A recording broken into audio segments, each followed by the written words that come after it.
says it's going live. We are live. Good, good. Welcome everyone. Thanks for being here with us today. I just want to take a moment to say hello. Welcome to Tools for a Peaceful Life. And we have an exciting guest today. I would like to introduce you to Master Aaron Berry. And I'm just going to read a quick little intro before we get started. He's an entrepreneur, a personal development professional, and enthusiast. After years of working his way up the corporate ladder, he decided to start his own business. Aaron has owned and operated multiple six-figure businesses. He sees the big picture as well as the details of how success happens. He's walked the walk, talked the talk. He's been a client, he's been a student, a practitioner, a master practitioner, a trainer, a master trainer of neuro-linguistics, timeline therapy, and clinical hypnosis. His life's purpose is to bridge the gap by bringing people to a true awareness of their own gifts, talents, and abilities. And welcome, Aaron. Thanks for being here with us today. Well, thank you so much, Sue, for that beautiful introduction. You're quite the writer. Yeah, can't claim it as original though. Oh, well, Yes. we all learn what we learn, where we learn it. And, one of my greatest quotes of all time is the truth is the truth, regardless of where it's found. That's true. True. And speaking of truth, I like to ask my guests to kind of share their truth with us. I'm sure that you didn't start out at the top. Did you have difficult times, Well, is this a truth or is it a dare? Oh, well, it's up to you on that What are one. you daring me to share here, Sue? Yes, well, we focus on how people find their peace. And usually there's a story that goes with that. So would you like to share your story? Wow. So, yeah, I will. Uh, you know, Peace left my life somewhere in my teenage years when my parents got a divorce and we were a really big Christian family. Mm-hmm. And the people in the church, and this is 30, 33 years ago. Okay. 33 years ago, people didn't hear of divorce on the daily news. Right. It almost did not exist in society. Well, it did, but it was like taboo Mm-hmm. to even talk about it. Right. And my family was ostracized in the church that we were in. I was instantly the black sheep, and I was the oldest of 5 boys. I was 17, and I said, you know what? I'm done, and I'm out. If I don't fit in God's house, where do I fit? And, coming full circle, I'm back in my faith, and I love God with all my heart. Jesus Christ is my Lord and Savior. Amen. If I'm allowed to say that on your broadcast here. I appreciate that. Okay. But I'll be honest with you. I went through literal hell trying to get my stuff straight after hanging out with the wrong crowd, getting locked up, starting over from absolute nothing. I did get into the corporate world, and I busted my tail. And I worked so hard that people were calling me future president of this company or that company, wherever I was working. And I did 6 years at Hawthorne Caterpillar in San Diego. Worked my way from mopping the floor. Even though I was a mechanic and I had mechanical skills, they didn't care. You had to start at the bottom. You go to a place like Caterpillar. Everyone has to pay their dues. So in 6 years, I worked in 5 different departments and was hired away by another company called Power Plus. And I was a division manager there. And that worked out really good for me until the economy changed. back, I think it was, gosh, I want to say 2009, there was like rolling blackouts through Los Angeles. And they were talking about the loss of the power grid and how things just so bad, right? Well, it was all fake. And I knew that coming from the world of electrical power generation.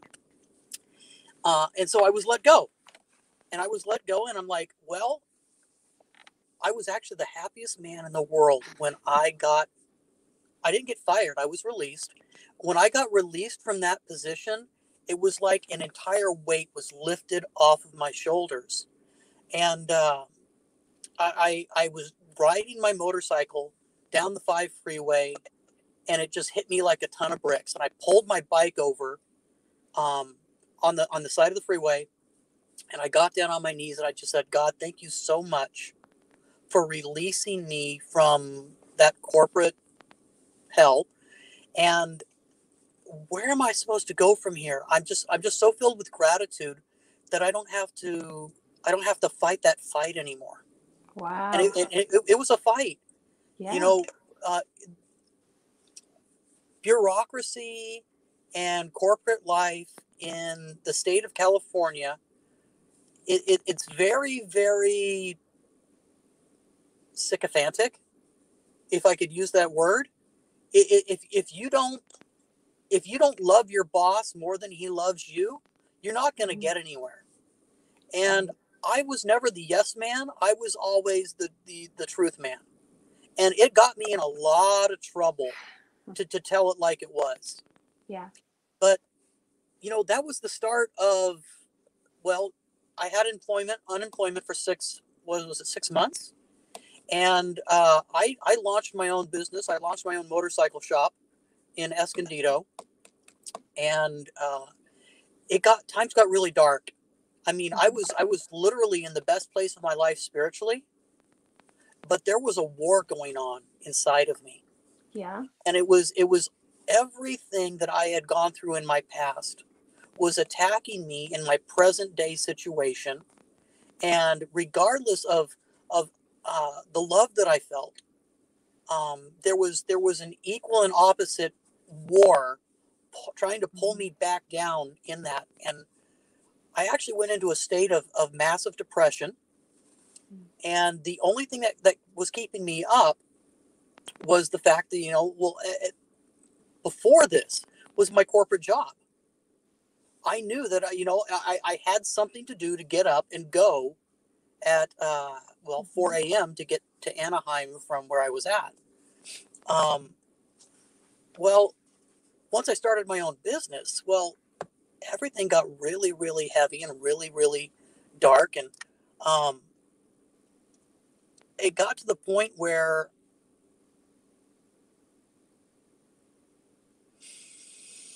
sorry. It's okay. Yeah. Thank you for sharing. You're welcome. When you get to that point, it comes down to where, how are you going to do it, right? Right. Right. And I got all the way to that point, and it was about 2 a.m. in the morning. My hands are shaking, and I got tears running down my face. I've got nothing to live for. And I decided that I was gonna do it and how I was gonna do it.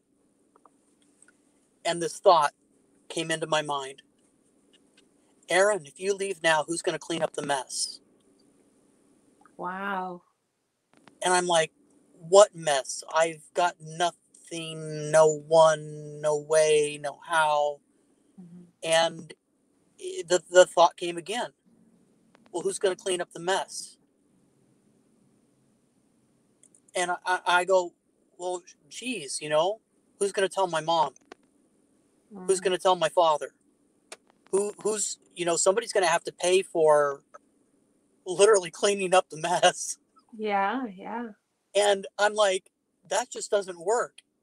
And it was at that point in my life that I realized how incredibly selfish it was for me to take myself out of the world, because I wasn't a burden on anyone. I was a burden on myself.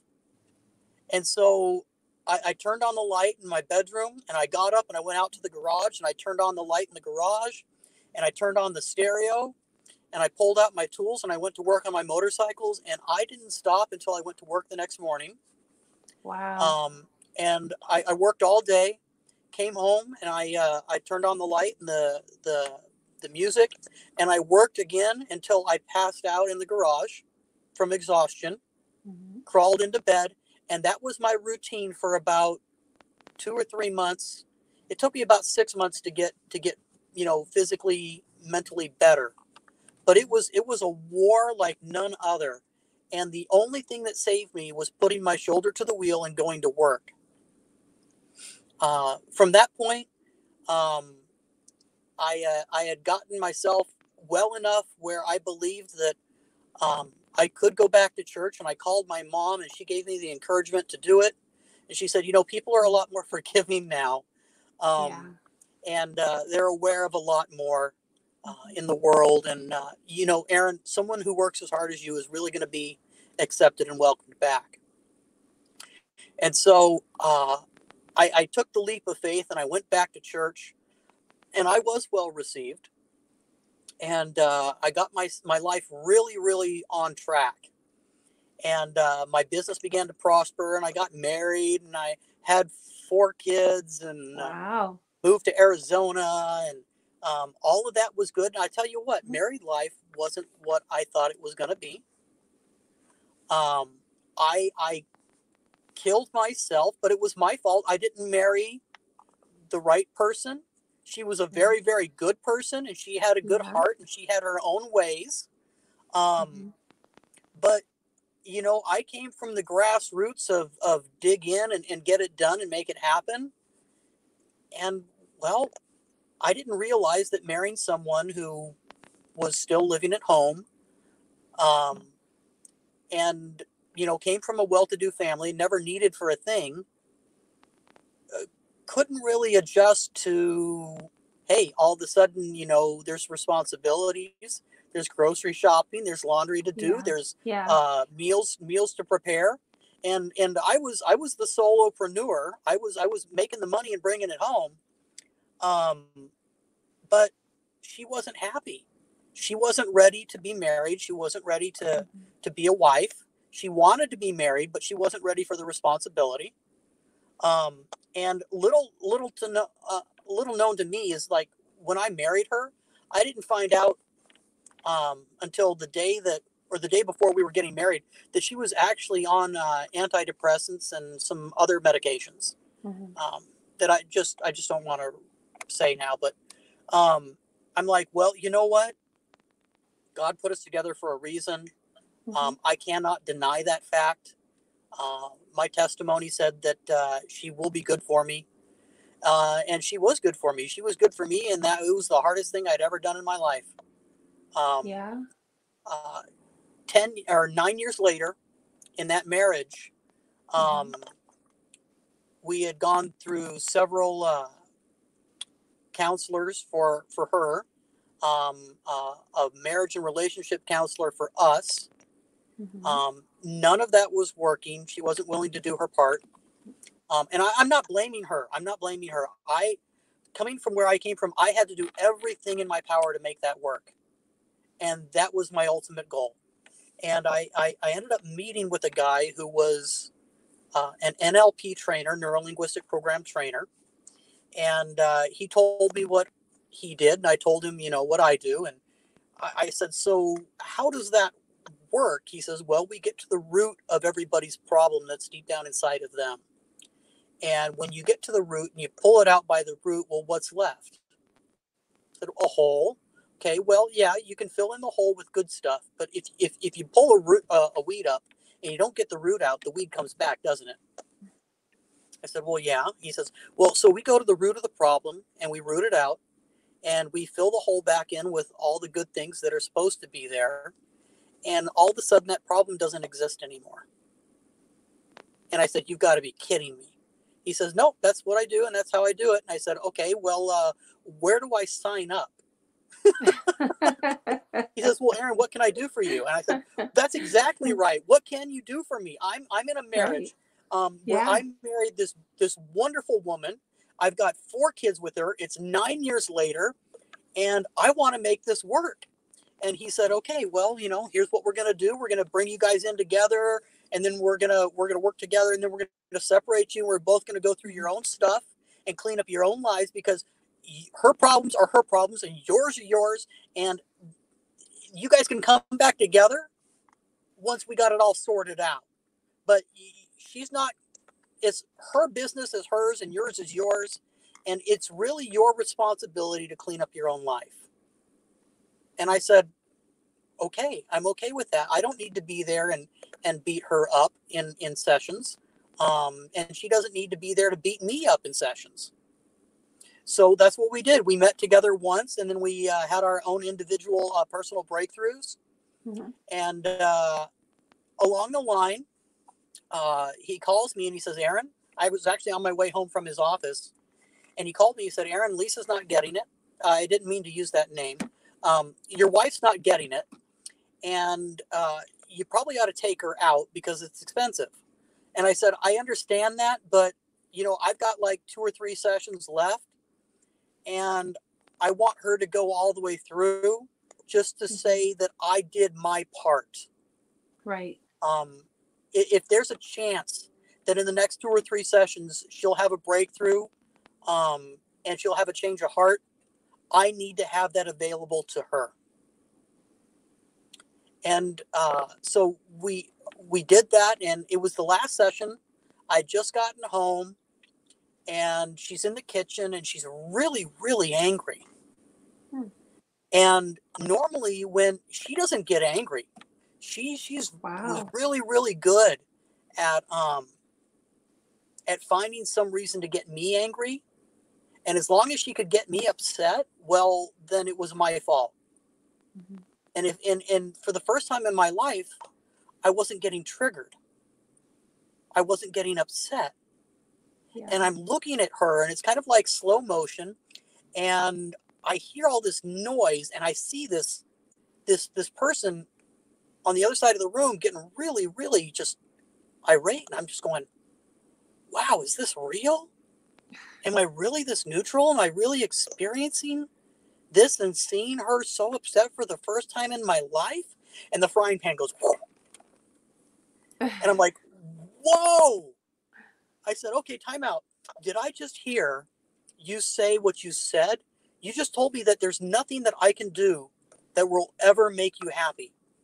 She said, that's absolutely right. I said, then you really do want a divorce? She goes, I sure do. And we've got all 4 kids, right there in the kitchen area. And they heard all of this, and they saw all of this. Oh. And I go, you know what? I don't know if you really know how much I love you. And I put my hands up and I said, I am not going to fight with you ever again. I've got nothing to fight about. And if the only thing I can do is make you happy to let you out, and if that's what you really want, then you're free. I'll give you anything that you want. We'll go see an attorney. We can see the same attorney. I have nothing to fight for. I'll give you anything that you want. Just let me go to work. Let me make the money. Don't try and kill me. I don't want to take the kids from you. I'll take all the debt. We don't own a house. I'll take all the debt. And I want equal rights to my kids. And I have nothing to fight with. And she said, you would do that for me? I said, I would do anything for you. She said, okay, then let's do it. And so that was my walk through life. And that's what got me on this journey. And the fact that I could stand there and witness these things and see a person communicate from their heart and not be triggered and not be angry and not be upset and emotional back in place, but to absolutely see her in her genuine form for where she was at that moment. It was unconditional forgiveness. It was unconditional surrender to her model of the world. And how can I support her in moving forward? And that's all that mattered. Wow, that's amazing. And so is that what got you into the NLP world? Well, yeah, There was Yeah. something to learn there. Yeah. You know, it, there's, my life is so much different now. This is 6 years, 7 years, 7 years beyond that. Mm-hmm. And my life is just radically different. I went right into learning NLP, and I took it at the practitioner level. Um, I knew it was my calling, and that I needed to learn how to communicate with people in such a way that they would be able to feel my heart, and that I would be able to feel theirs, and that I could actually live this set of rules that we have. And the school that I come from, and I actually had to clear this with the school before I even went there. I said, I need to know that I'm in the right place, and that what I'm going to learn here is for the benefit of all mankind, and that you're not going to teach me how to manipulate people, because that's not what I'm here for. I'm here to learn how to help people heal. And she said, well, then you're at the right school, because anyone who comes here to learn NLP for the purpose of Hollywood or manipulation, um, or to go out there and date as many women as they want, well, we actually invite them to leave the course, and we give them their money back. Wow. I said, okay, then I know I'm in the right place. Yeah, for sure. And I got to learn from Dr. Tad James. And Dr. Tad is retired now. His age and things have caught up with him. So he's no longer teaching, but he learned from the originators of NLP, which was Richard Bandler and John Grinder. Okay. And so I'm actually literally, just one generation away from the origination of, well, NLP. Tad James was also the developer of timeline therapy, which hacked NLP in half and cut some processes into shorter pieces. He actually learned it or created it standing on a street corner waiting for a taxi with one of his clients. He was just doing some experiment, and this I don't know if I said this, but he was downtown RHC, the Royal Hawaiian Center in Hawaii, and he was trained in Huna, and I have since become trained in that as well. And we've got this set of rules that we live by, and the first is respect other person's model of the world. Another one is you're in control of your mind, and therefore your thoughts, and therefore your results. And another one is the law of requisite variety, which says the person or system with the most flexibility of behavior will be able to control the system. So learning NLP for the purpose of personal development and growth, well, it was all about who is that in front of you? What is their story? What is it that they really need to tell you that they've been unable to tell anyone else? And what is it that's caused them to believe this? And what is it that has put them in front of you? So, number one, if someone is anywhere and they go anywhere for help, it's because they decided that it's time to make a change. And you can't force that out of someone.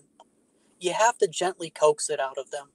Mm-hmm. You have to create a safe environment and a safe space and a safe place to really allow the person.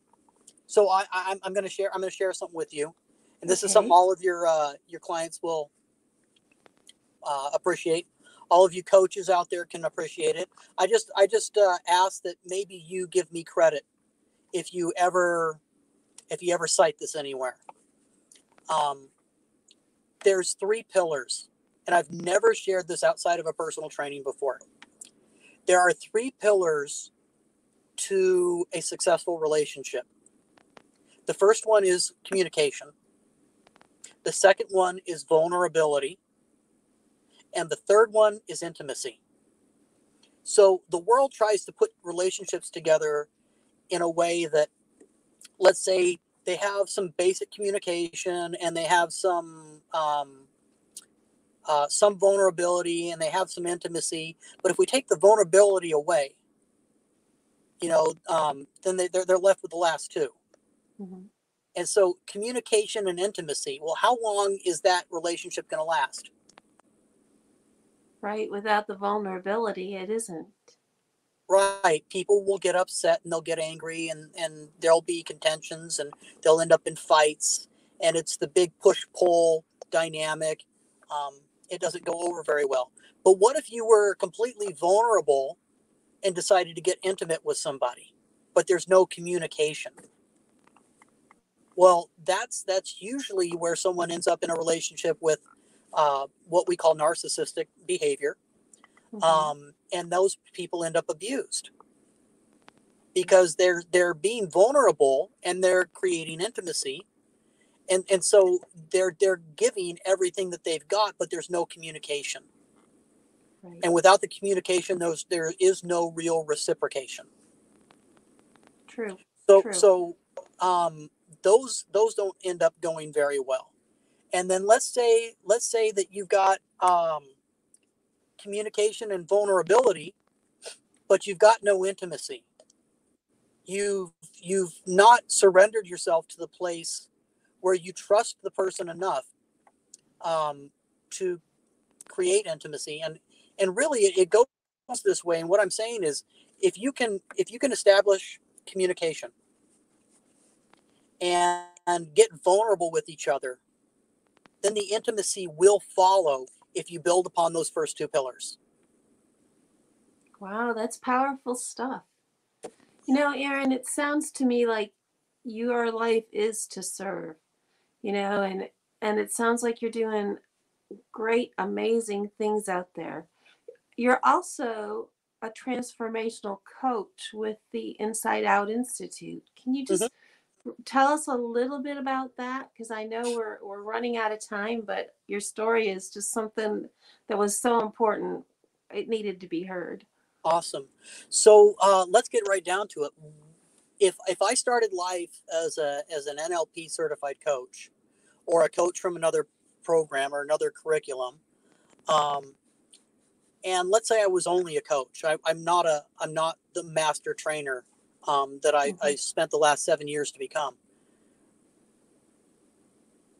If you could get past your ego, because that's Yeah. what I did when I learned about this. I was immediately, red flag went up, and I said, who is this organization that thinks that they know something that I don't know? I spent the last 7 years of my life creating myself so Mm-hmm. that I could create coaches and leaders and this and that. Why would I even want to be involved with something as small as that, right? And I said, well, that's an ego call. There's always something to learn there. And so I thought about it and I pondered on it. And it wasn't a day later, I found out that there was a call, a live call, which is now a webinar Mm-hmm. with Todd Cahill and Manuel Zavaios. And I heard what their mission was. And their mission is to literally heal the planet by bringing Right. transformational leadership coaching and the art of energy healing, which is really intimacy. And if you can bring the communication and the vulnerability together, it creates intimacy. It creates a unity. And so what I did is I had to get in alignment with myself and swallow my pride and say, you know what, that's exactly where I need to be. Because if I spend the next 30 years of my life and I see or produce 3,000 coaches, did I do enough?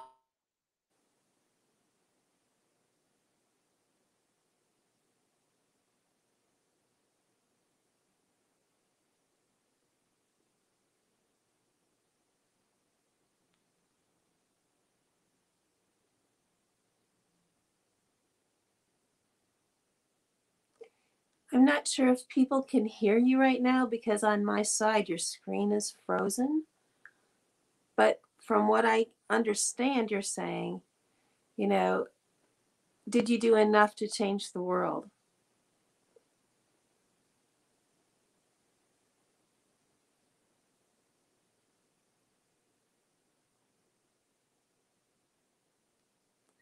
And to my viewers, I apologize if you're seeing the same technical disruption.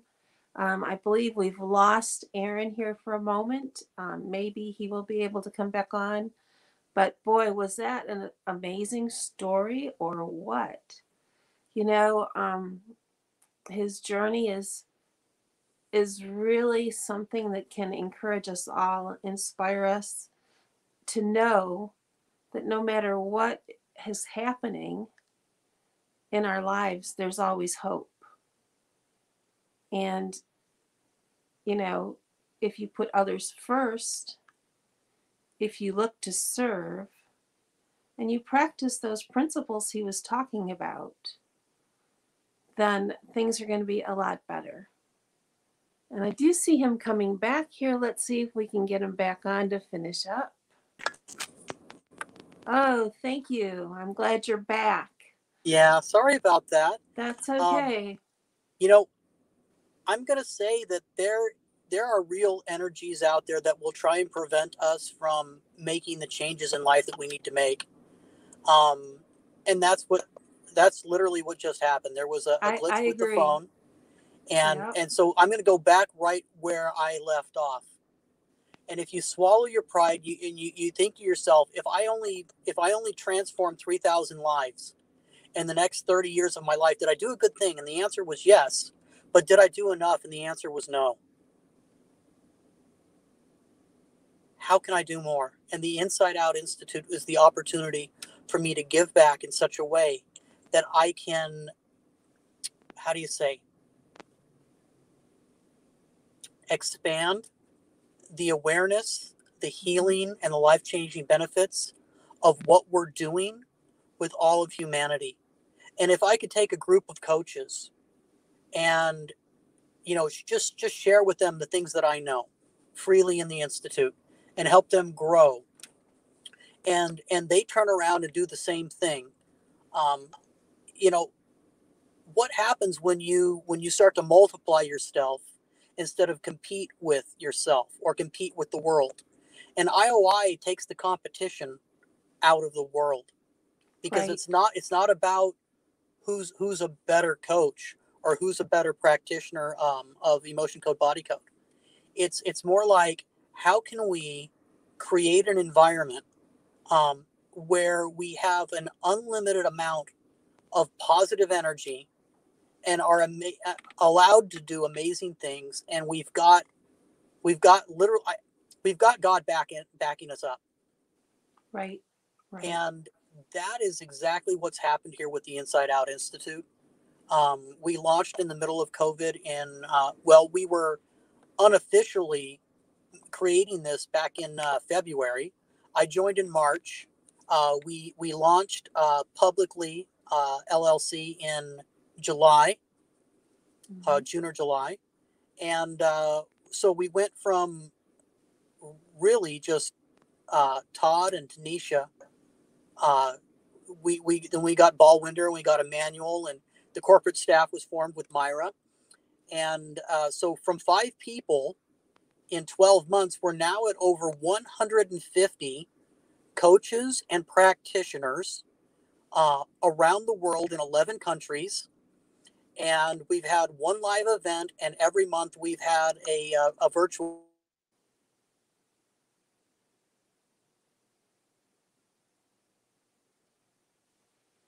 I think we're losing again. Oh boy, yeah. That's okay. We're talking about Saturday's event coming up. Oh my goodness. Well, if you don't know anything about the emotion code or body code, and you see the posts that we're putting out, get yourself registered for this event. It's absolutely free to attend. I've paid $100 or more to attend speakers like this in the past, and we're going to give it to you absolutely free. but you have to connect with us to get the link. We're not going to just put it out there and cast our pearls before swine. But we've got Jermaine, who? Do you know his name? Oh, I can't think of it. I'm sorry. Great motivational speaker. Yes. He's spoken at a stadium in front of umpteen thousands of people. And then we've got oh my goodness, I'm killing the names here. Natalie Nelson. Natalie Nelson, who is the daughter of Dr. Bradley Nelson, who is the creator of the emotion code and body code.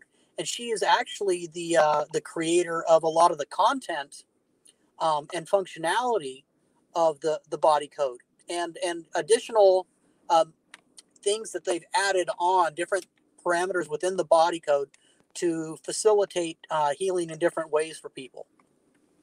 And really, it's the most cutting edge, rapid results, personal healing that can take place unless you're standing in front of me or Anthony Robbins. Yes, and it's JT Johnson. Yes. That's our keynote speaker. So right. I would love to invite everyone to join us. I will make sure that that link is in with our information here. And Aaron, is there anything you would like to add before we wrap up?